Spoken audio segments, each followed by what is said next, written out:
ध्यानाति योगी स्वयमेव तत्त्वम्। धन्य है आज की ये घड़ी,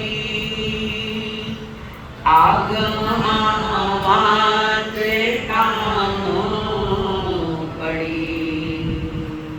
धन्य है आज की ये घड़ी, आगम आवाज कानों। कैसे कर्म चले बंध कैसे टले, कैसे कर्म चले संग कैसे टले। इच्छा सुनने की आगे बढ़ी, मेटे भव भव के मन के भ्रम। तो ही ठहरेगा चित्त में धर्म। नित्य वंदन करे मन में श्रद्धा करे, नित्य वंदन करे मन में श्रद्धा करे। होवे हल्के हमारे करम, ऐ सतगुरु तेरी शरण। मिट जाए जन्म और मरण, बहु दुख सहे कितने कर्म सहे। बहु दुख सहे कितने कर्म गहे। होवे हल्के हमारे करम, सतगुरु तेरी शरण। पंच परमेश्वर को प्रणाम। प्रणाम करूं परमात्मा स्वरूप सतगुरुदेव संयमी जीवन के सहयोगी साथी मंडल। नौ परिधि की महिमा सुनने के लिए आए हुए देवानु प्रियो, आप सभी के भीतर में विराजमान भगवान आत्मा को मेरा प्रणाम है। समूह शरण में विराजमान है परमात्मा महावीर जी। सिद्धार्थ जी का लाल दुलारा, नंदीवर्धन का छोटा भाई। दुनिया ने रिश्ते उनके साथ जोड़े, उन्होंने किसी के साथ कोई रिश्ता नहीं जोड़ा, किसी के साथ बस है बस। ऐसे तीर्थंकर देव श्रवण श्रेष्ठ, इस आर्यावर्त के अंतिम तीर्थंकर श्रवण भगवान महावीर स्वामी ने समूह शरण या धर्म सभा में बैठकर कल्याण की कामना के, जिनके वाणी में से 6 राग और 36 रागनियां निकलती और वो वाणी वैसे गड़गड़ाहट करके आती जिसको हम दिव्य ध्वनि कहते। गड़गड़ाहट करके वो वाणी आती और भव्य आत्माएं निज आत्मा को मलमल के उस वाणी में है, जिन वाणी में जलपानी में अपनी आत्मा को जोड़े। सभी के प्रति करुणा की कामना है। वाणी में कोमलता है, मन में निर्मलता परिपूर्ण है। जगत कल्याण की कामना कर रहे हैं। ऐसे तीर्थंकर देव ने कहा उत्तराध्ययन के 23वें अध्याय में ये 36 नंबर की गाथा है। एक जिया जिया पंच जिया जिया लस्ता 10 सहा पूजनितान सब सत्पुण्य। केसी श्रवण और गौतम स्वामी इनमें वार्तालाप चल रहा है। सिंधु उद्यान में 2 तीर्थंकर के 2 मुनिराज एक जगह आए ना। केसी श्रवण पारस स्नान परंपरा के है गौतम स्वामी भगवान महावीर के प्रथम गणपत। दोनों ही महान है, दोनों ही विराजमान है। और कुछ बातों का समाधान लेने के लिए कैसे श्रमण वहाँ विराजमान है। गौतम स्वामी से पूछ रहे हैं, दीक्षा में बड़े कैसे श्रमण है और दीक्षा में छोटे हमारे गौतम स्वामी है।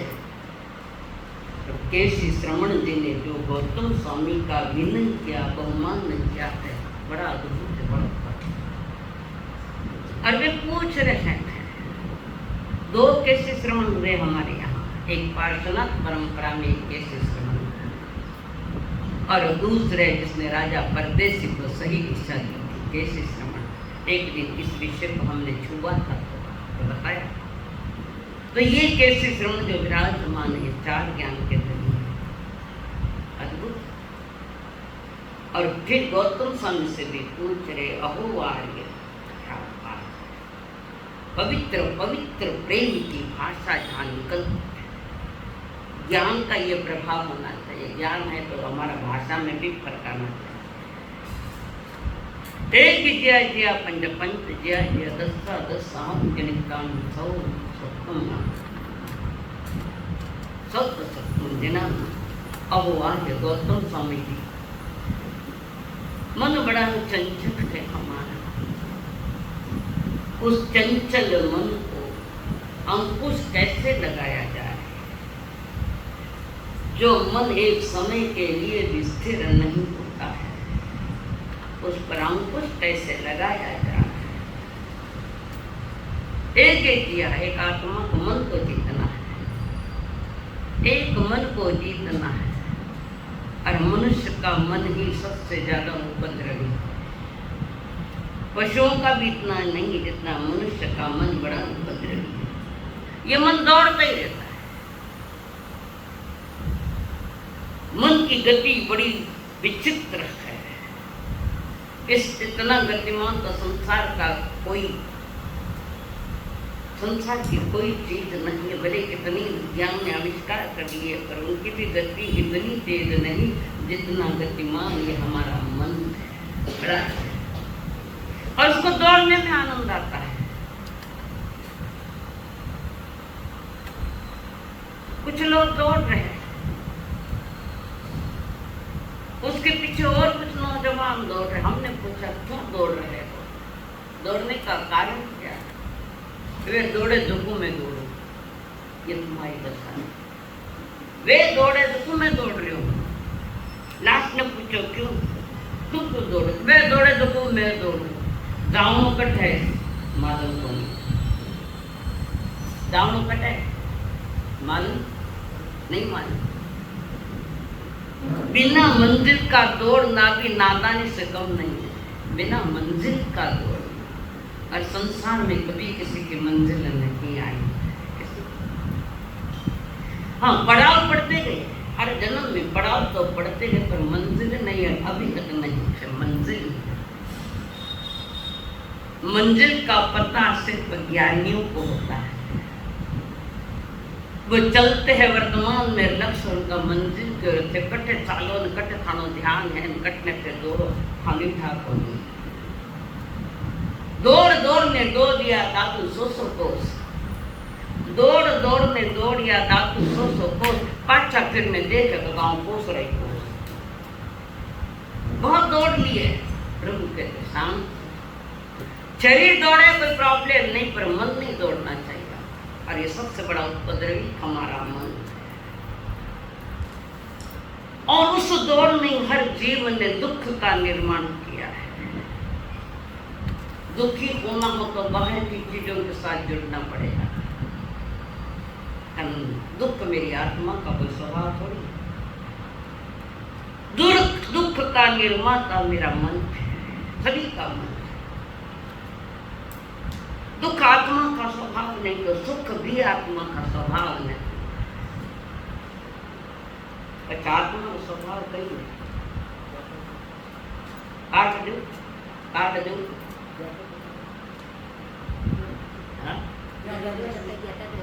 सुख दुख के अनुसार तीसरा शब्द आना चाहिए, ज्ञाता दृष्टा का विषय नहीं दिया। मेरे शब्द दो है, सुख और दुख, तो उसके अनुसार वो अगला आना चाहिए, वो है आनंद। दुख का निर्माता मेरा मन है। दुखी होने के लिए तुम्हें बाहर के पदार्थों से जुड़ना पड़ेगा, जुड़े हुए योग से जुड़ना क्या पड़ेगा। और सुख पाने के लिए भी तुम्हें बाहर कहीं किसी का आधार लेना पड़ेगा। आनंद प्राप्त करने के लिए किसी के आधार की जरूरत नहीं, कारण वो मेरा स्वभाव है। मिर्ची ने चरकी होने वास्ते बाहर की किसी चीज की आवश्यकता नहीं है, वो स्वयं स्वभावगत है मिर्ची चरकी।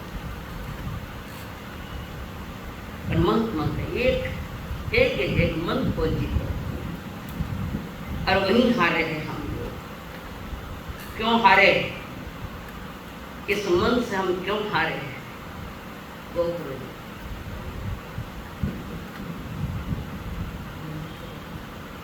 मन का स्वरूप ज्ञान में नहीं है, ज्ञान दशा में है। माने बड़ो सुख मिल गयो, मैंने बैठे दशा में ना दे पास मारे सा सुखी तो गणो दुखी हो गयो। क्यों हुई?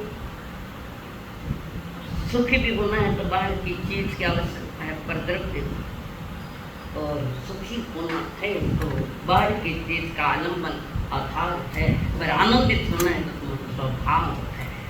आनंद मेरे स्वभावगत है। समस्त संकल्प विकल्प मुक्तम, लाइन याद है। मैं और मेरेपन के समस्त कारणों से मैं दूर, योगी लोग दूर होते। समस्त संकल्प विकल्प, संकल्प मैं और विकल्प मेरा, मुक्तम स्वभाव लीना संत्य नित्यम, अपने स्वभाव में रमण करता है तो मेरा स्वभाव आनंद है। स्वभाव की प्राप्ति किन किन हुई? न खाने हुई न माने हुई। पाटा मत बेटन बोला गुरु के बोलो, मैं कहता लो गुरु की आज्ञा है। सारे दुखों का पियर है तो तुम्हारा मन, और एक मन को जीत ले तो गौतम स्वामी वही बात फरमा रहे, एक जिया जिया पंचा। जिसने मन को जीतना उसने 5 इंद्रियों को भी जीत लिया, और जिसने 5 इंद्रियों को जीत लिया उसने 4 कषायों को जीत लिया। कितना है कषाय? कौन बोलिए? कैसा कैसा? अच्छा, मूल में ये 4 है। मूल में देखो मोह है, फिर उसका विस्तार आगे होता जा रहा। अनंत कषाय है, उस जगत से थे, जगत की खेती करवा रहे, जगत में भेद है। कषाय ने नहीं भेजा, तैयार किया। तुम जब तैयार हुए तब कषाय ने कहा तेरा रास्ता ये। कभी इस बारे में हम थोड़ा सा चिंतन करें, मनन करें। ज्यादा 60 सेकंड कितना इस पर चिंतन करो कि मैं दुखी हूं तो बाहर का कोई निमित्त तो नहीं, पर तुझसे बाहर से जुड़िया। आतंकवादी मन में बैठे, अंदर आतंकवादी भीतर में बैठे, मेरी चेतना में मैंने बिठाया है उनको, और भारी भारी शस्त्र दे दिए, राग द्वेष और मिथ्यात्व के सारे शस्त्र उनके पास। मैं आतंकवादी भी इतना सारा के बिना बुलाया नहीं आए, आटा आई जाए बाहर, ये बिना बुलाया थोड़ी आवे। इस मन के द्वारा सारा जाल बुनना पड़ा, और मकड़ी कैसे जाल बुनते थे। मुकबत तिरियन थे, मैंने माफ कर दो, खानपुर माफ करो। मैं तुम तो सारे जाले निकालने वाले की क्षमता तुम्हारे में है, तुम्हें अपने पात्र का पता नहीं, चिंतन नहीं। सुनना वही सार्थक है कि जिसके साथ मनन चिंतन और अनुभवन होता है। मन से चिंतन करो, सिर्फ कान से नहीं सुनना है, मन से तुम्हें चिंतन करना पड़ेगा। और वो मन कौन सा है? वो करो भाव मन। भाव मंत्र का अर्थ है डायरेक्ट ज्ञान, आत्मा के ज्ञान की एक अवस्था है भाव मन, और वहां सारा खेल चल रहा है। संसार की तरफ मुख करोगे तो थापड़ा थपड़ा खाओगे, सुकरा थपेड़ा है। और स्वयं के अंदर चलो, स्वयं के चिंतन में चले गए, निजात्मा जो मेरा शाश्वत है, कल शुद्ध द्रव्य आनंद दूसरे उस तरफ जाओगे तो अनंत अनंत अनंत आनंद की प्राप्ति होगी। अभी तक एक समय के लिए, अनादि से बात करें, एक समय के लिए भी हमें आनंद की प्राप्ति नहीं। सहज आइए घना वर्ष थे आया घनो आनंद हुआ। कोई दोस्त वर्षों से मिला कर, अरे यार क्या दोस्त कितने वर्षों से घनो आनंद आयो। ये आनंद नहीं, ये बाहर से जुड़ा हुआ संबंध, मोह का संबंध है, वो तो थोड़ी देर को है, वो गया जावे घणो दुख होवे। जिसके जाने से दुख होता है, जिसके आने से सुख होता है, ये सब बाहर के खेल है। आत्मा के नटी मन चिंतन करो। प्रभु कहते एक सूत्र काफी है, परम तत्व को पाने एक सूत्र काफी। और वो सूत्र है धम्म मंगल मुख्यतम, धर्म उत्कृष्ट मंगल। जीवन में सुख दुख की अनुभूति नहीं हो रही है, आनंद मिल रहा है तो वो धर्म है। जहाँ हिंसाएं रफू चक्कर है, कषाय रफू चक्कर है, कुछ भी नहीं है, वही 12वें गुणस्थान में आनंद की प्राप्ति का मोह कर्म का कोई अस्तित्व वहाँ नहीं। और उसका जन्मदाता तू ही है, मैं कौन को मैं तो सब है। फिर भी पुरुषार्थ करो, दुख सुख तो छूटा, कम से कम सुख की प्राप्ति यानी पुण्य करो, ताकि इस जन्म की थोड़ी बहुत कमाई मेरे लिए आगे लिए कार्य करे। 8 बोलों की प्राप्ति है, 8 बोलो। ध्यान जन को मना कब ऐसा चिंतन करोगे, कब ऐसा चिंतन करोगे ओ मना रे, कब ऐसा चिंतन करोगे। नर्तन की युक्ति से, नर्तन की युक्ति से, चेतन की शक्ति से, चेतन की शक्ति से, नर्तन की युक्ति से शाश्वत सुखों को भरोगे। कब ऐसा चिंतन करोगे, कब ऐसा चिंतन करोगे। जन्म जन्म में भूख भोग की, तन सुख की ही चाह जगाए, मान प्रतिष्ठा की रक्षा में तिल तिल अपनी शक्ति लगाए। छोड़ी ना मन माने, छोड़ी ना मन माने, कहते रहे ज्ञानी। छोड़ी ना मन माने, छोटे रहे ज्ञानी, शाश्वत सुखों को भरोगे। कब ऐसा चिंतन करोगे, कब ऐसा चिंतन करोगे। एका तो घड़ी, एका तो समय आ जाए इसका चिंतन। पिछले अनंत जन्म में जो ही क्या वही रिपीटेशन है, वही रिपीट है। नया क्या है बता, जो कल किया वो आज करे, आज क्या वो कल करेंगे। नया क्या है, नई बात परमात्मा महावीर अनंत ज्ञानी बता रहा है कि नया ये है। आप अपनी पोज में हो, आप अपनी पोज में हो, हम अपनी पोज में हैं। आप अपनी मौज में हो, हम अपनी मौज में हैं। आप अपनी मौज में हो, हम अपनी मौज में हैं। फर्क राई और पर्वत का है, फर्क राई और पर्वत का है। आप इसकी खोज में हो, हम उसकी खोज में हैं। आप इसकी खोज में हो, हम उसकी खोज में हैं। ज्ञानी जन कह रहे ओ मना रे, कब ऐसा चिंतन करोगे, कब ऐसा चिंतन करो। चेतन की शक्ति से, चेतन की शक्ति से, नर्तन की युक्ति से शाश्वत सुखों को भरोगे।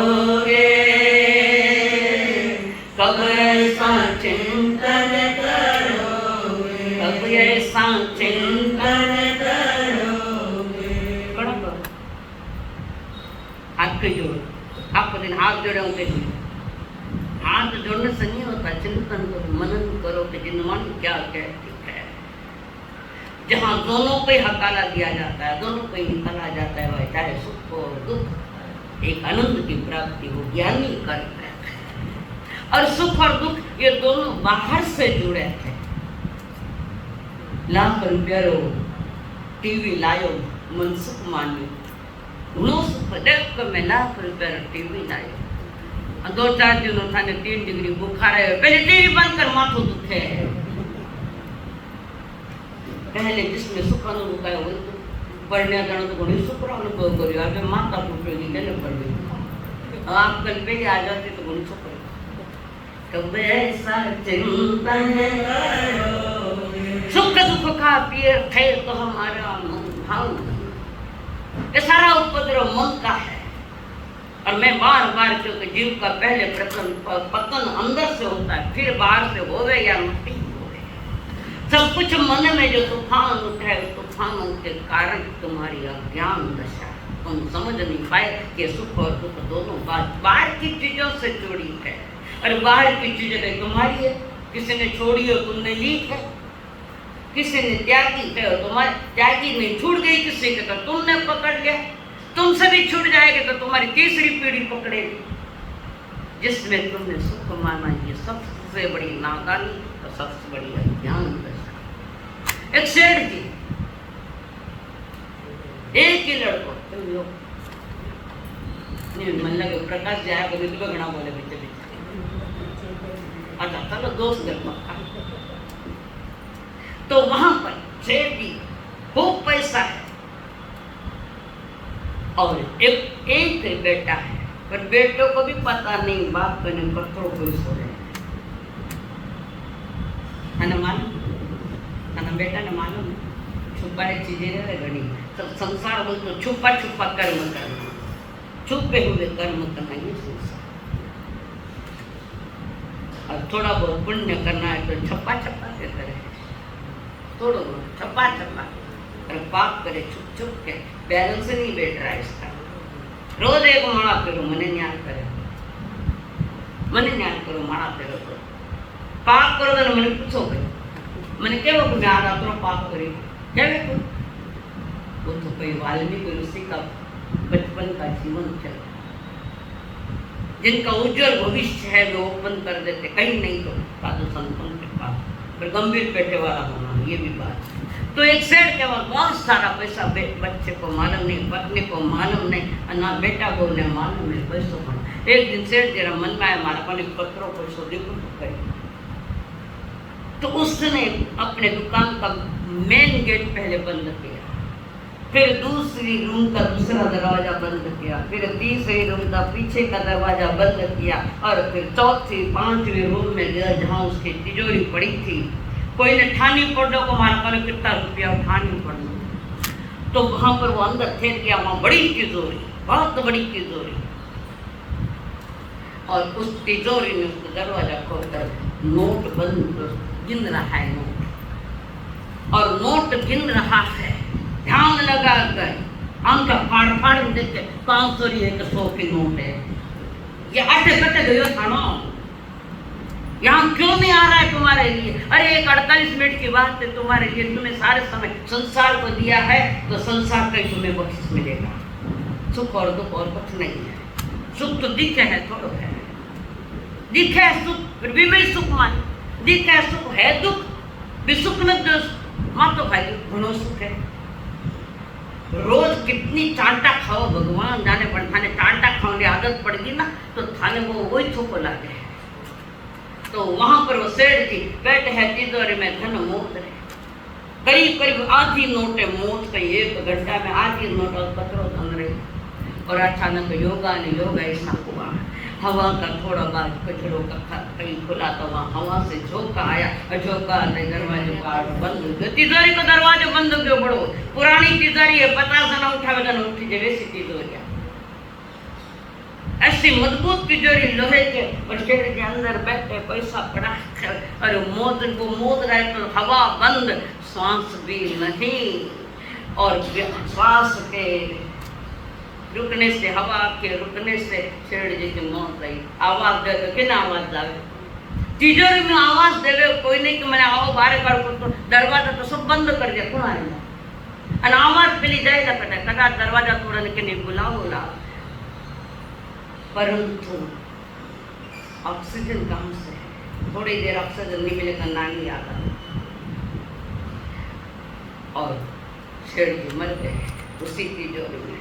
जिसको मूंद रहे थे उसी में मौत आ गई, जिसको मूंद रहे थे उसको पैसा ने देख देकर राजी हूँ, तो वो पैसा खाली उपेक्षा करे, तू मने पकड़न बैठियो, मैं तेने पूरी पकड़ लियो, पूरी पकड़। ये धन तुम पर हंसता है, थे मने सर्वे सर्वा मान्या। जो जिस धन ने थे माने देखकर पकड़िया, माने मैं स्थान पकड़वा दे गया। ये दशा उसकी नहीं, हम सब की है। सारे मन के खेल खेल रखे हम। धन का दीवाना सत्य को समझने में असफल रहा है, असफल। संसार में कौन सफल हुआ? ज्ञानी आश्रय बताओ, कौन सफल हुए? वे कोई सफल कोई नहीं। पूछो घणो छोको है पण कई फिर पण कई रह गयो, क्या रहा फिर? सब सुख है मारा सा पर, बता तो थारो पर कहिए, तो तुझ पर में बैठी है, हमारा पर क्या है? सुखी दुखी होना तो बाहर जाना पड़ेगा, और परमात्मा पर आनंद पाना है तो तुम्हारे भीतर का तुम्हारा स्वभाव। सुई घर में घूमी, अंगारा में बारे ढूंढे, मेरे के बारे कहीं ढूंढे, मारी सुई कड्डा पड़ी के महीने पड़ी, बारे कहीं ढूंढे के बारे रोशनी है, खोटी रोशनी। नकली रोशनी संसार जो तुम्हें रोशनी दे रही है, सूरज भी देवे तो 12 घंटा नहीं, समझो 8 घंटा नहीं। समझे रात में लाइट घड़ी सारी लगाएगी तो बड़ा लाइट जाएगा, पता नहीं। संसार अंधेरे का खेल है और परमात्मा परम उजाले का खेल है, परम उजाला। खोज अपनी को, जो अपनी खोज करता है बाहर का सारा सब चीजें मिल जाती है, पर जो एक बार अंदर की खोज कर ले तो बाहर की कितनी चीजें मिले, नो अटैचमेंट, नो आसक्ति, उससे कोई लेना देना नहीं है। तो ज्ञानी जन कह एकम जाए जानी तो सब हम जानी, एक दिया पंच दिया कैसे श्रमण को समझा रहे गौतम स्वामी। और कई सारे प्रश्न के, कई सारे प्रश्नों के समाधान गौतम स्वामी थे तो उससे मिले, और उसी समय कैसे श्रमण उठकर खड़े हुए और गौतम स्वामी जी को कहा, मुझे 5 महाव्रत दे दो, आपके संघ में हम शामिल होना चाहते हैं। 5 महाव्रत दिया, इच्छा में बड़ा यूँ नहीं क्योंकि मैं भी साथ हूँ, 4 हमारे पास 4 महाव्रत है। 24 से तीर्थंकर, प्रथम तीर्थंकर की व्यवस्था 5 महाव्रत की है। 5 महाव्रत लिए और भगवान महावीर के संघ में शामिल हुए। इन ज्ञानी, इसको कहते हैं ज्ञानी, को स्वीकार लेता है और ज्ञान के साथ साथ विनय भाव 3.5 करोड़ रोम आत्मा के हृदय पर पड़ा, वो विनय भाव फूटता है। और ये कैसे शरण माँ त्रिशुलारा गुरु का है, पार्षद परंपरा के उनके गुरु है। तो ज्ञानी जन को स्वयं को समझ ले, सत्य को जान ले। सत्य को जानने वाले बहुत कम होते हैं, बहुत कम वो वर्तमान को नहीं है, खाली केवल वास्ता है। सत्य को जो समझ लेता है, कदम कदम पर आनंद ही आनंद पाता है। श्रीपाल नरेश्वर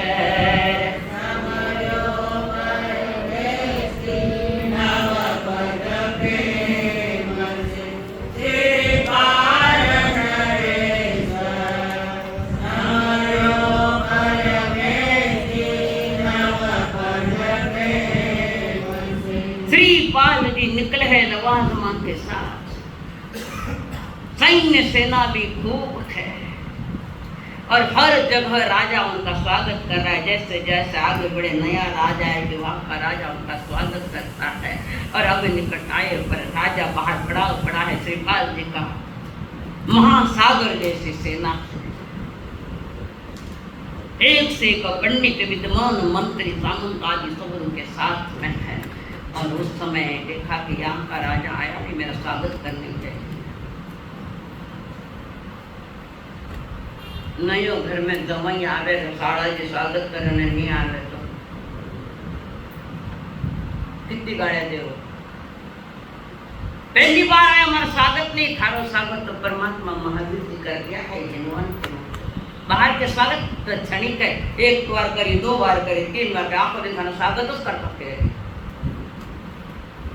कभी गाँव में पीर सासर रहे तो कणा कटे ना को दिन वैल्यू नहीं, बार ससुराल में नहीं जाना, वैल्यू बढ़ जाएगी, भाई कीमत नहीं होगी, नहीं जाना ससुराल बार। और परिस्थिति जब ऐसा भी कोई समय आ गया तो तुम्हारे पास अर्थ की कमजोरी है तो सासर आसरो लीजो मती कभी मत लीजो। कारण उन्हें पता है इनके पास पैसा नहीं, उठानो स्वागत थोड़ी करता 18 बरस। किसका स्वागत था? सबको अनुभव है इस बात का। एक बार अनुभव आना चाहिए कि बिना पैसे वाले का कौन स्वागत करता है। और परमात्मा की वाणी अमीर हो, गरीब हो, बंगला वाली हो, झोंपड़ी वाली हो, महलों वाला हो, फुटपाथ पर सबका स्वागत करने वाली एकमात्र जिनवाणी है परमात्मा की वाणी। इसको समझो।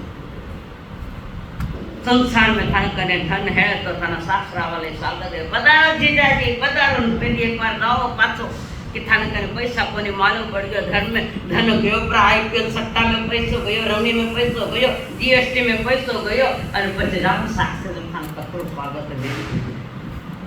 हम तो रोज तुम्हारा स्वागत कर रहे हैं। आओ दिनवान माध्यम से स्वयं को समझो, स्वयं को जानो। आत्मा का बहुमान होगा तो सिर्फ धर्म और ये दिनवानी। और वहां पर मंत्री वहां गए, सारी जानकारी ली जिसका जिक्र मैंने कल किया था। मंत्री ने आकर कह दिया, महाराज राजा की कन्या जिसको दृष्टि हुई सपने सर्पने दीर्घ पृष्टि सर महाभयानक, फिर आंख में भी जहर है, सारा शरीर में पर आंख में भी जहर है। आकाश में उड़ता पंछ ने देख ले टूटे फड़फड़ के मर जावे, आंख में जहर। सर्वांग शरीर में दीर्घ पृष्टि साथ के सर्वांग शरीर में आंख में और ज्यादा है। तो थानी आंख में तो अमृत है भाई। थानी आंख में जहां आंखों में विषय वासना के डोर है वही तो जहर है तुम्हारे आत्मा के लिए। और खूब जहर इकट्ठा करके रखा है। जिनवाणी कहती है थोड़ा थोड़ा बाहर का है, थोड़ा थोड़ा बाहर निकाल। और वहां फिर मंत्री को क्या जाओ राजा का हम आ रहे हैं तब तक अर्थ उठाना मत। और सारा लवाजमा और सर्व श्रीपाल जी वहां पहुंचे। पर कल्याणकारी कर्म है श्रीपाल जी, खाना तो खुद रहे कल्याण का कर्म नहीं, उनके तो पर कल्याण की बातें भी कर रहे श्रीपाल जी। कारण नवपद जी को साथ में रखा हुआ है। नवपद जी की आराधना, नवपद जी की श्रद्धा, नवपद जी के द्वारा जो आस्था या विश्वास है तो और कहीं। तो ऐसे श्रीपाल जी वहां पहुंचे। लवाजमा कहा कहाँ है वो? तो वो सोई, उसको उठाने, सोई मरी हुई वो शव पड़ा है, उठाने की तैयारियां। उसको रोका गया। राजनाथ की आज्ञा हो तो मैं इसका इलाज करूं। अब वो तो मरेगी, सब जना इलाज करिया, सब जना इलाज करिया ले एक महर भी तो ले लो मनी हाँ भर दो। और उसी से राजन ने कहा तुम्हारी बेटी जीवती हो तो क्यों आज्ञा नहीं दे। और वहाँ श्रीपाल जी खड़ा थोड़ा पानी मंगवाया और पानी में जो माला थी उनके पास वो माला डाली पानी में, माला डाली पानी में डाली और उन्होंने ध्यान किया।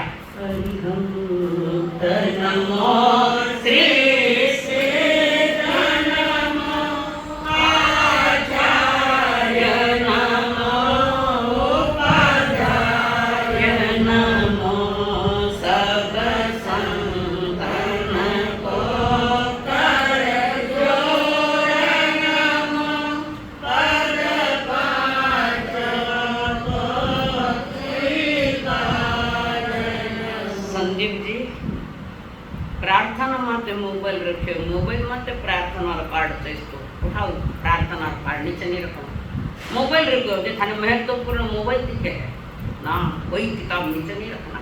पहले तो ज्ञान चढ़े को नहीं पिटाई को, ज्ञान में कर्म बांध गया। विवेक रखो, ये छोटी छोटी बातें हर कोई कर सकता है। तो वहां पर राजा ने विचार और नौपदी की साधना की और उसने पानी लिया, डाला उन पर मंत्र के पानी। वो कन्या है, राजकन्या है, छोटे जिसको नींद मूड दी, ये धर्म का प्रभाव। हकीकत में देखा जाए तो क्या उसके प्राण निकल गए थे गोकुरु जी? उस कन्या के प्राण निकल गए थे, पर क्या हुआ था वो?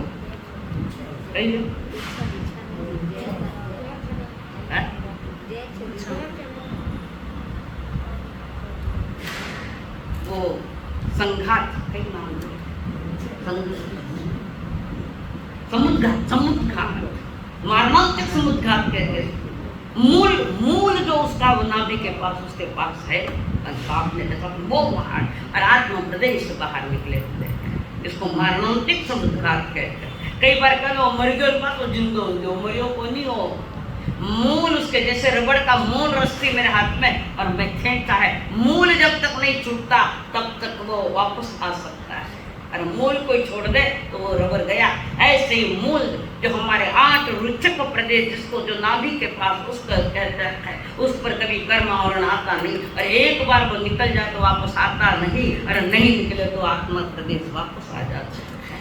तो इसको मारणांतिक समुद्घात कहते हैं, 7 प्रकार के समुद्घात। तो वहां पर राजा देखता रहा, खुशी का पार नहीं राजा का कि मेरी बच्ची जिंदी हो गई, किन्हें खुशी नहीं हो। अरे कोई ऐसी दवा लगा, डॉक्टर कहते अब तब की बात है, और कोई दूसरा डॉक्टर आया, दवा या दी और वो बच्चा सुधर गया, तबीयत ठीक हो गई, तो बोलो मन की शांति मिलती। तो डॉक्टर ने जिलाया, ऐसा नहीं, असल में उसकी अभी आयुष्य खड़ी है, उम्र खड़ी है। और वहां पर राजा ने देखा, धन्य है, श्रीपाल दिया कि बहुत बहुत धन्यता। और किसी को कुछ आप कौन हो, कहाँ से है मुझे मालूम नहीं, पर मेरी कन्या को आपने जिंदा की है, तो किसी को आप लेकर जाओ, आपका चेहरा सब कुछ बताता है। लंबा सीना, लंबी भुजा, लंबा सीना, लंबी भुजा, लंबा हाथ सरे, जिनके को लंबा घोड़ा नीचे हाथ रहे, अजात शत्रु। तू क्या देखे जो किसी वो बैठा राज करे, जिसका सीना चौड़ा है, जिसके हाथ लंबे, छाती चौड़ी है, ललाट लंबी, ललाट लंबा सीना, लंबी भुजा सरे, तू क्या देखे ज्योतिषी वो बैठा राज करे। कई ज्योतिषी ने अपना शरीर लक्षण, तो श्रीपाल जी के वो सारे लक्षण मैंने दिखाई दिए, और श्रीपाल जी को कह दिया हमारे जवान को, मेरे बच्चे को ले जाओ, आपके महान उपकार है, एक उसको जिंदगी भी दी और आप उसके वर बनो।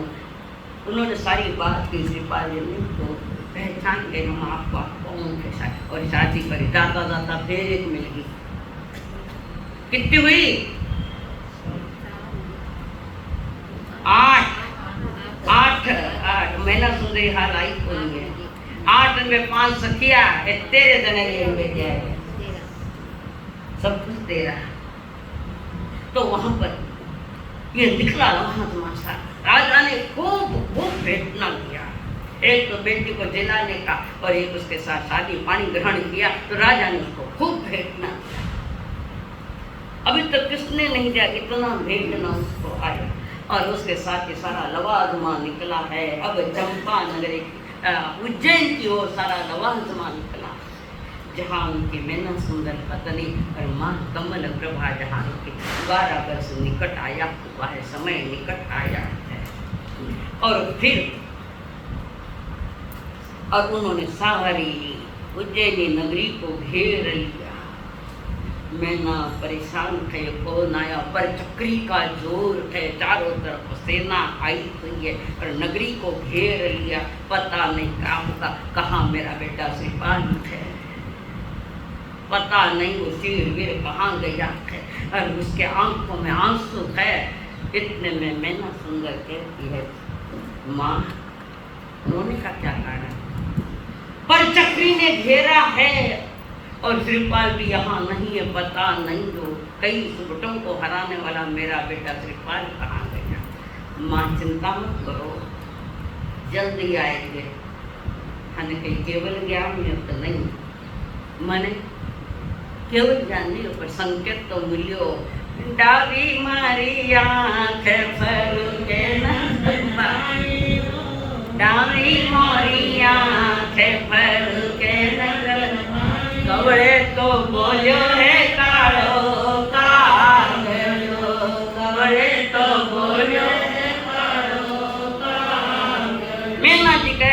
माता जी चिंता मत करो, आएंगे जरूर आएंगे, जल्दी आएंगे।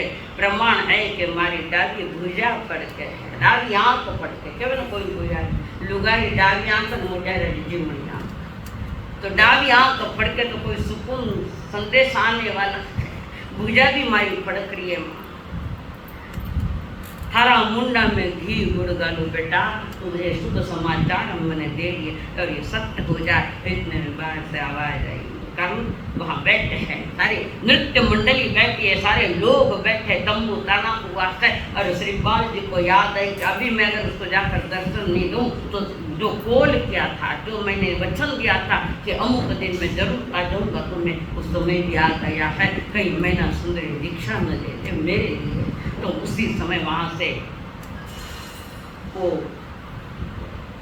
विमलेश्वर देव ने जो विद्या की थी उस विद्या का आधार पर पहुंच गए। वहां पर दरवाजा खटखटाया, मैना सुंदरी ने कहा माँ कौन हो गई है, तो आड़ो खोल दो बेटा का दर्शन कर लो, आएंगे वे तो।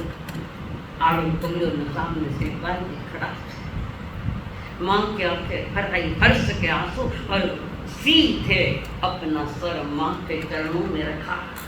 माँ में बेटा मैं घड़ी देर की तो आयो को नहीं, तो पर चक्री कोई नहीं है, तुम्हारे पुत्र की ये सारी सेना है। माँ तुम राजमाता हो और मैं यहाँ का राजा हूँ, ये सारी सेना आई हुई है। और फिर मैना सुंदर जी ने अपने पति के पांव छुए और फिर दोनों एक को कंधे पर, माँ को बिठाया कंधे पर और मैना सुंदरी की उंगली पकड़ी और विमलेश्वर देव ने जो बात करी थी उस द्रौपदी की साधना के साथ और उस पंडाल में पहुंच गए जहाँ तंबू ताड़ा गया। उस तंबू में वहाँ पर हजारों लाखों लाखों लोग वहाँ सारे बैठे हैं, महासागर के समान जिनकी सेना थी और वहाँ सब बैठ कर नाटक चल रहा है। आपस में खुशहाली है।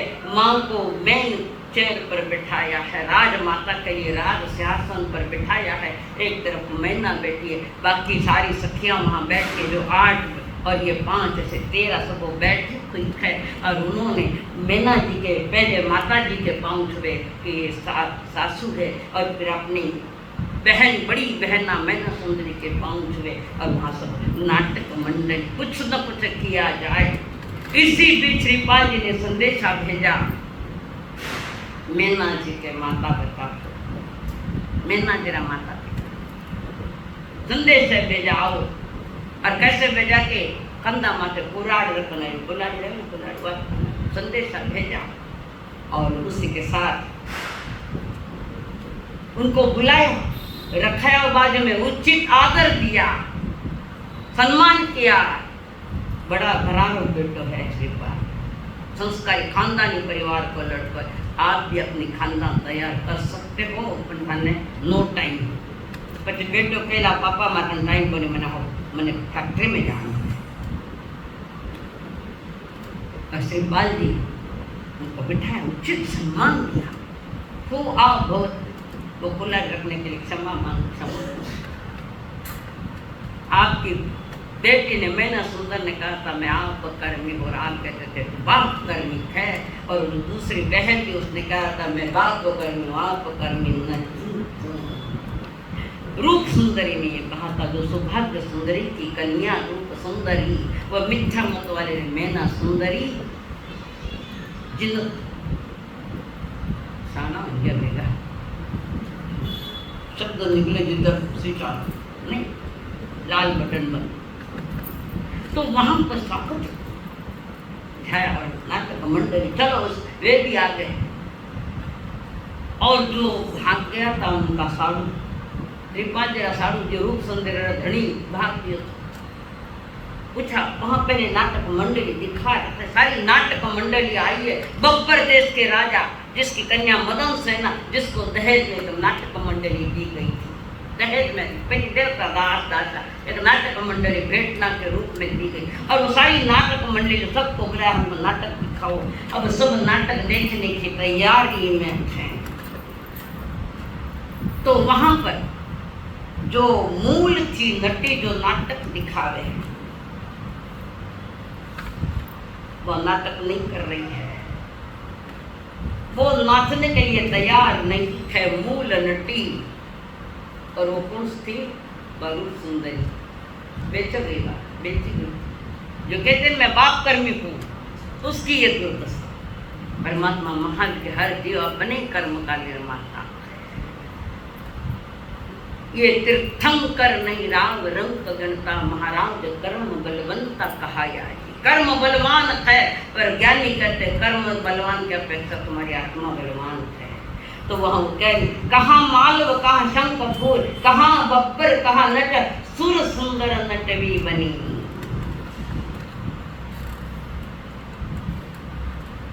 किया देव सुर सुंदर नटवी बनी।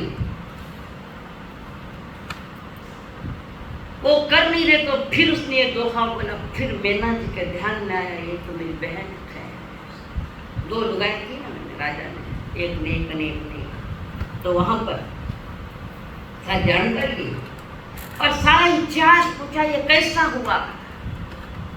तुमने तो तुम्हारे पिताजी ने यानी मेरे पिताजी ने आपकी शानदार शादी की, अच्छे राजघराने में तुम्हारी शादी हुई और हुआ क्या, तुम मुझे शंखपुर दिया गया था। शादी होने के बाद मैं शंखपुर अपने ससुराल की ओर जा रही थी। बीच वन में बारात आई है, चोरों की पल्ली थी वहां पर। उन चोरों के पल्ली ने सारा धन लूट लिया, धन लूट लिया। राजा को पकड़ कर लेकर गए। खूब प्रयत्न किया राजा ने बचने का, उससे जवन राजा का जवन खूब बचने का प्रयत्न नहीं। फिर ये मुझे लेकर बीच बाजार में मुझे बेचा। फिर वहाँ से मुझे नटमंडल ने विकत खरीद करके लिया। मैं यहाँ पर मैं आई। मैना भी सुन रही है। मैना स्वयं उठी, अपनी बहन को हाथ पकड़ कर उठा, आओ पधारो मेरे बाजू में बैठो। आदमी मरता नहीं, इंसान का मरा हुआ अपने आंख मर जाएगा। एहसान का एहसान करते रहो और बातें मत करो कि मैंने उस पर एहसान किया है। तुम्हें तो अवसर दिया है एहसान करने का, पुण्य बांधने का अवसर दिया है उन्होंने, और तुम कहते मैं अथरो एहसान करे। तो थारा मत कोई रहते एहसान रहेगा ना। हर कोई किसी न किसी के एहसानों के नीचे है। ऐसा नहीं, साधु संत भी ऐसा मत कहो कि आपके भी एहसानमंद है हम लोग, रोटी कपड़ा मकान की व्यवस्था आपने हमको दी, तो आप पे तो एहसान नहीं। मैं 10 गाड़ी तो सुन ली, है भी एहसान। तो वहां पर मैं उठाया था। अब ये सारा लगा धुआं निकला, पता लग गया अरिदमन त्रिपाल जी का काका षड्यंत्र रचो ना कि सबने मार काढ़ा लेन जा पर वहां अंदर में कूट कूट कर किया षड्यंत्र किया है।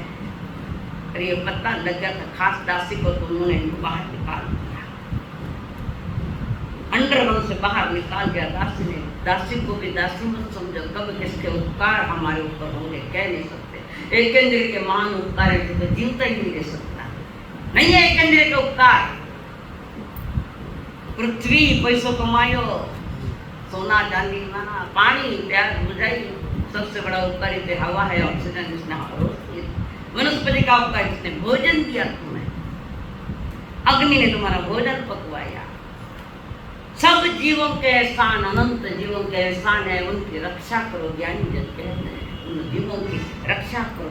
10 जीवों के भी उपकार है, नहीं ऐसे थोड़ी है, तुम जी नहीं सकते इनके बिना। तो वहां पर अरिगमन उसको पता लग गया, श्रीपाल भाई लेना आया और श्रीपाल जी ने वहां भेजा, मंत्री को भेजा, ये राज्य हमको दे दो। हमारा राजा अरिगमन के पास, काका जी के पास संदेश भेजा, ये राज दे दो। नहीं दूता, तुम्हें राज्य है ना, मैदान में आ जाओ,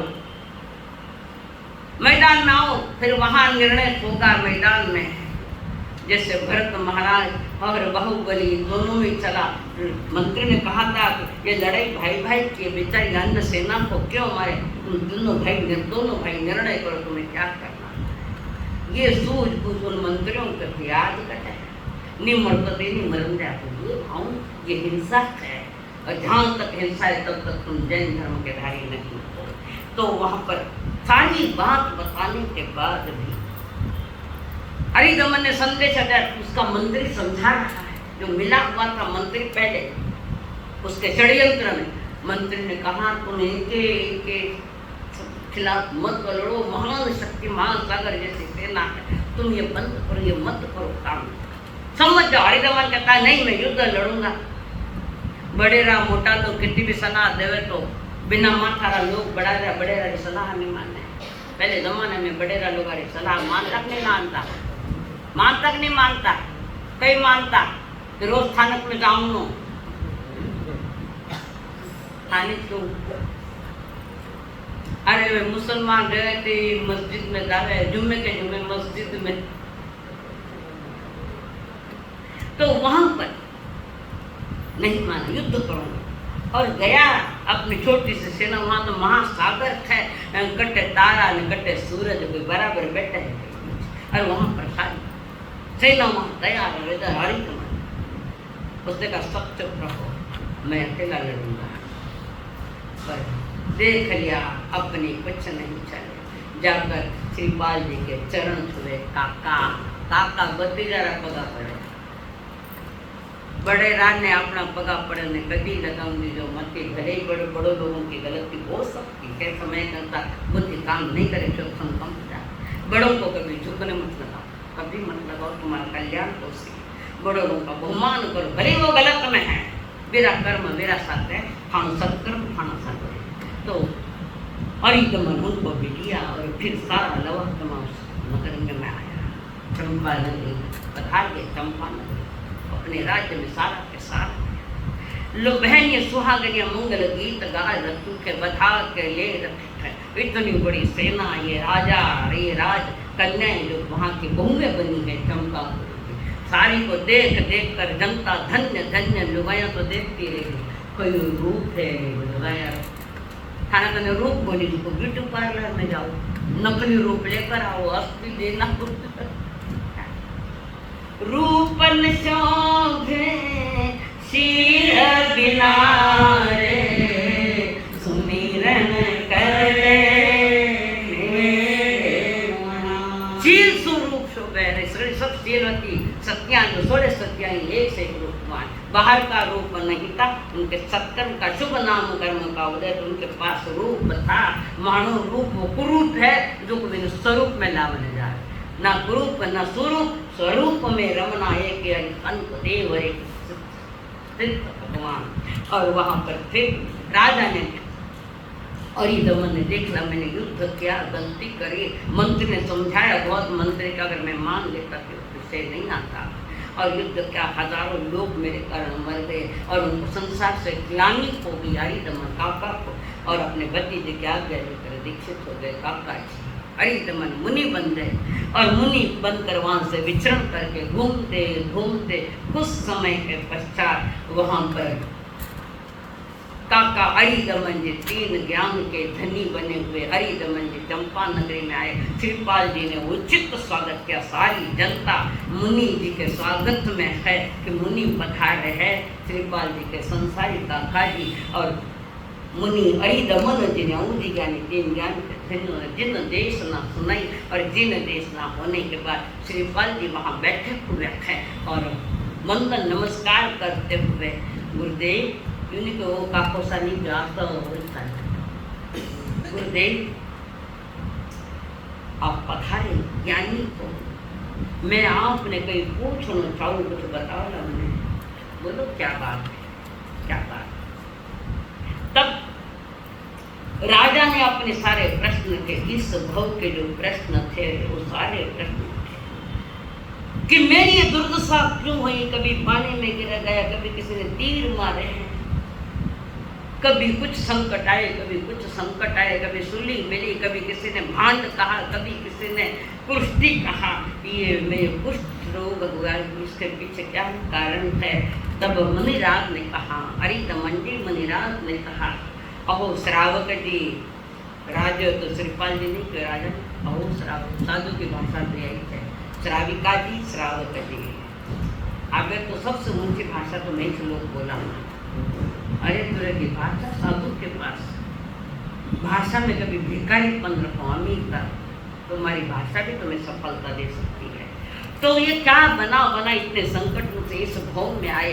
तब वो हरिदमन जी कह रहे, श्रावक जी, भरत क्षेत्र में भाषा भरत क्षेत्र में नगर एक हिरणपुर नाम का नगर था। वहां का राजा था श्रीकंत। कर्मारा खेल बता रही हूँ, हेड बता रही हूँ, ध्यान से सुनिए। श्रीकंत नाम का जो राजा था भूपाल, उसको सारी व्यसन थे, जिसमें शिकार करने का व्यसन बहुत था, अहेड़ करने का यानी शिकार करने का बड़ा व्यसन लगा हुआ था। और जो जंगल में वनों में जो मूक प्राणी घूमते थे, घास चरते थे और उनकी शिकार करने के लिए जाता था। बार बार उन मूक प्राणियों के शिकार करता, मार डालता। और पत्नी, तुम्हारी पत्नी जो उसने जो धर्म जैन धर्म को मानने वाली, तुम्हें बार बार समझाती, बेचारा जंगल और घास खावे मैंने क्यों मारो, समझो ये अच्छा दही है। कारण उसे पता है खोटे कर्म करने का आउटपुट फल क्या आएगा, सब जानते हैं, सब भुगत रहे हैं। और इसी बीच में जंगल में जाए, वना में जाए, घास खावे, तृण खावे, तुमने तीर चलाए। पत्नी ने बहुत समझाया, कारण उसको पास वो अहिंसा धर्म के सारे सिद्धांत उसको मालूम थे। और उसके बाद और वे जो घास खाकर अपनी जिंदगी उन पर खड़ग नहीं चलाते, तो तुम क्षत्रिय तो उनके ऊपर खड़ग थोड़ी चलाते हैं। क्षत्रिय के साथ लड़े, प्राणियों के क्या है बेचारे। और तुमने सब बार बार क्या रसातल में नरक में जाओगे मरकर प्राणनाथ, इस बात को समझो। पुनः एक बार ऐसा ही किया, नहीं न फिर का अब नहीं करूँगा, अब कोई शिकार मैं नहीं करूँगा। पत्नी की बात मान ली, छुप की बात आ तो लोग मान जो खाना खर्चेला में डाले तो मान जो। और उसके बाद ये जो 700 तुम्हारे दोस्त थे, किसके, उस राजा के, श्रीकंत राजा के 700 दोस्त थे, उन 700 को भी लेकर गया। किसके लिए? शिकार के लिए। और वहां जाने के साथ उसने 700 जो वीर, 700 जो पुरुष थे, उनको भी शिकार में एक बार लेकर गया था। और मुनि को देखकर मुनि की अवज्ञा करी और अपशब्द बोले, मुनि को अपशब्द बोले, हल्के वचन बोले। और हल्के वचन बोलने के कारण फिर रानी ने समझाया था, मुनि साथ ऐसा व्यवहार मत करो।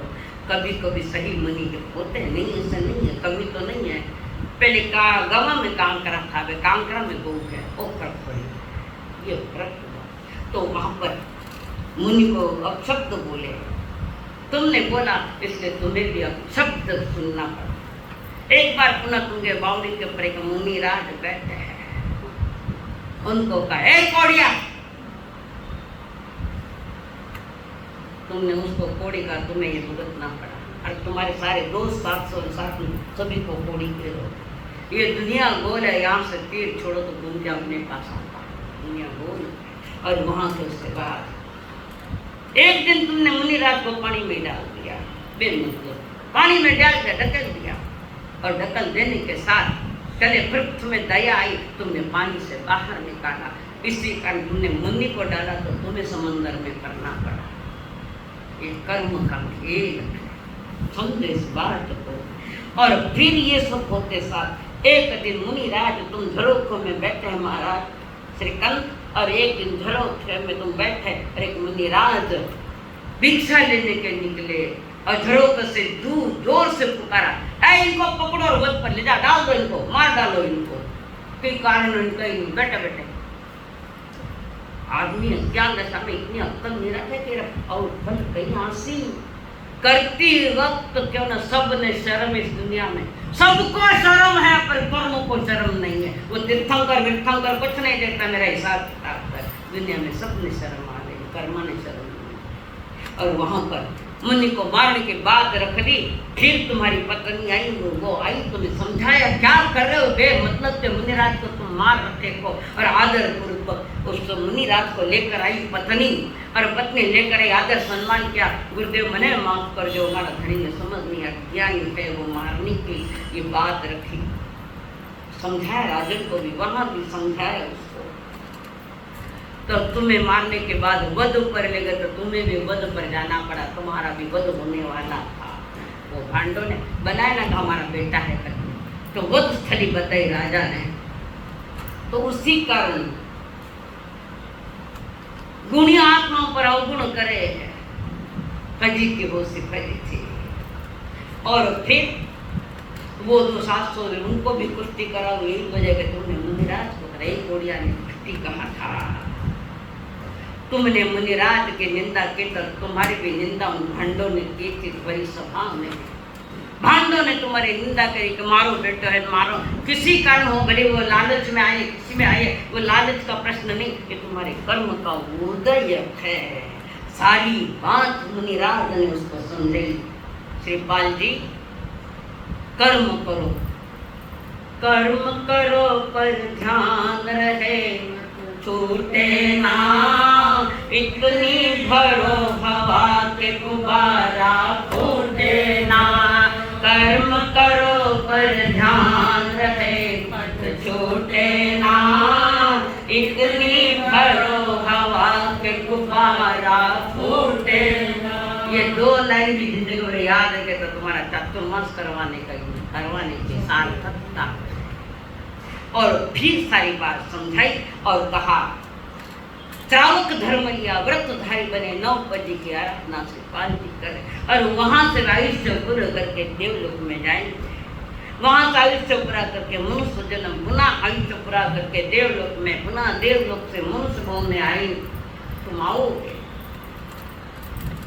20 प्रकार के बोल से तीर्थंकर पद की तुम आराधना करोगे, तुम तीर्थंकर बनोगे। और तीर्थंकर पद पाने के साथ उसी भाव में अनंत जीवों के प्रति तुम्हारी करुणा, अनंत जीवों का मुक्ति का मार्ग तुम बताओगे और तुम अरिहंत बनकर सिद्ध हो जाओगे, अरिहंत पद पाओगे। तीर्थंकर पद का जो उत्कृष्ट पुण्य थे 64 इंद्र थानी सेवा में रहेला, अष्ट प्रत्याय रहेला, समोसरण की रचना हुएला।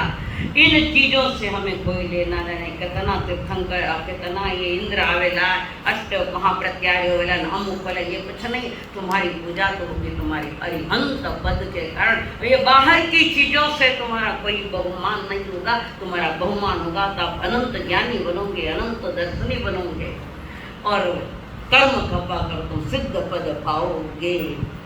और सारे जितनी तीर्थंकरों को इंद्र करते हैं, जैसे भाई 34 अतिशय है, वाणी 35 प्रकार की रहेगी, निर्वध्य वाणी तुम्हारी रहेगी और तुम वहां से आयुष्य पूरा करके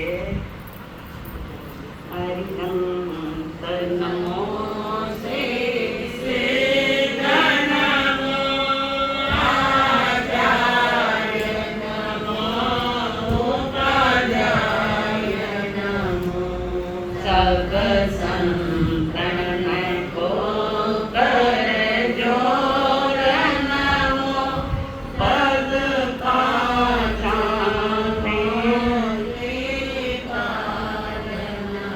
श्रीपाल रास में कर्म कथा और धर्म कथा दोनों एक साथ चल रहे हैं। और जो धर्म कथा से जीवन चलाता है उसे कर्म कथा खत्म होकर मोक्ष की ओर जाते हैं। ऐसी श्रीपाल जी की ये रास हमारे परम दादा गुरु श्री चौथमल जी महाराज सानी ये रास बने। जिस समय श्रेणिक महाराजा ने गौतम स्वामी को पूछा था कि प्रथम तीर्थंकर के शासन में जो श्रीपाल जी मैना जी जो हुए हैं उनकी कथा में सुनना चाहता हूँ गुरुदेव, आपको साता दे तो मैंने इधर पूछे कुछ बात भी पूछने तो आपका साता तुम्हारा मन पे समाधान मैंने पूछा है ना। भाषा में ऊंचाई और व्यवहार युक्त भाषा। मारवाड़ में लड़े लिखाया, बोली तो ऊंची बोले खोटी बोले, रांड हुई जो सा। अब वो शब्द पे तो खराब है पर ऊंची बोली और बोली में विवेक होना चाहिए कि क्या बोलना क्या नहीं बोलना। तो श्रीपाल जो ये चरित्र जो रचना है परदादा गुरु दिवाकर चौथमल जी महाराज ने उत्कृष्ट ये रचना करी है। हमको भी ये धर्म कर्म की कथाएं और उसके फल क्या सामने आते हैं।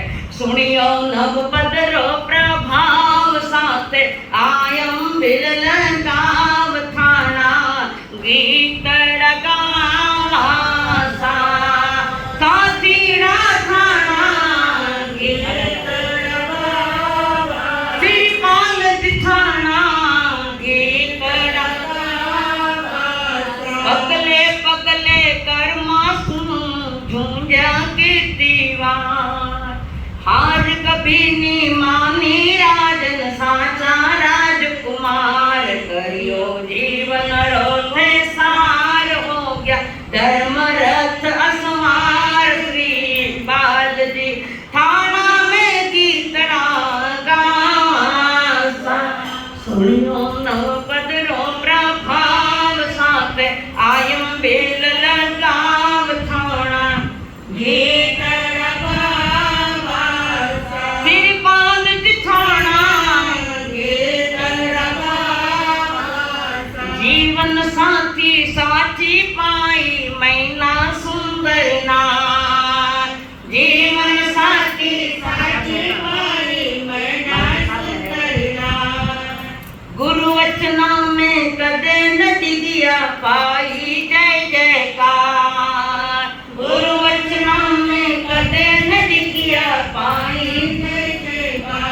करायो सतियारो सम्मान जानियो मर्यादा में सार खाना गीत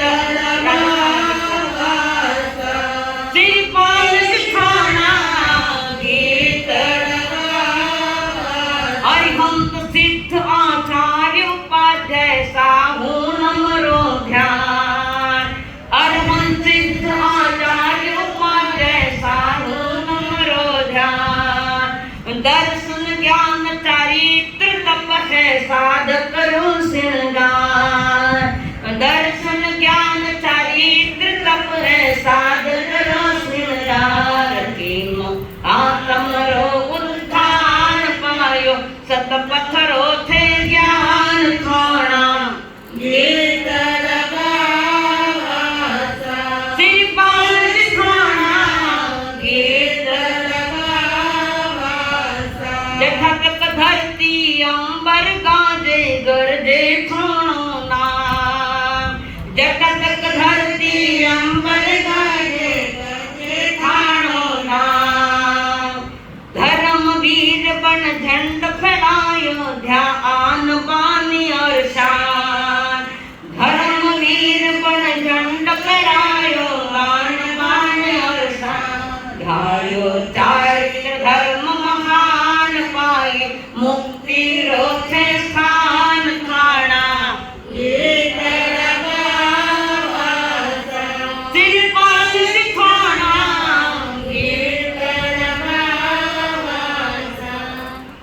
वैद्यापुर राधरती माथे नवपद जी ने ध्याया सूरत रांगण धरती माथे नवपद जी ने ध्याया श्रीपाल मैना जी गाथा अंतर भाव सुगाया श्रीपाल मैना जी गाथा अंतर भाव सुगाया गावे अर्चना है गुणगान सुन जो भविका सब सुजान थाना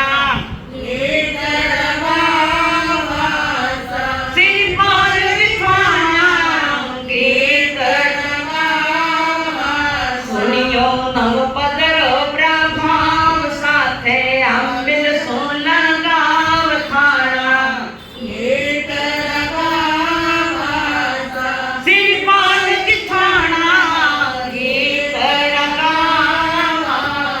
श्रीपाल सिखाना गीत बोलिए श्री श्रीपाल जी महाराज की बोले श्री शक्ति मैना सुंदरी जी की जय बोलिए भगवान महावीर स्वामी की आचार्य भगवंत की सब संत सतियों की बोलिए परम पूज्य अर्चना जी महाराज की जय। गुरु माता पिता गुरु बंधु सखा गुरु माता पिता गुरु बंधु सखा तेरे चरणों में स्वामी मेरे कोटि प्रणाम तेरे चरणों में स्वामी मेरे कोटि प्रणाम मेरी भक्ति तोरी मेरी शक्ति तोरी मेरी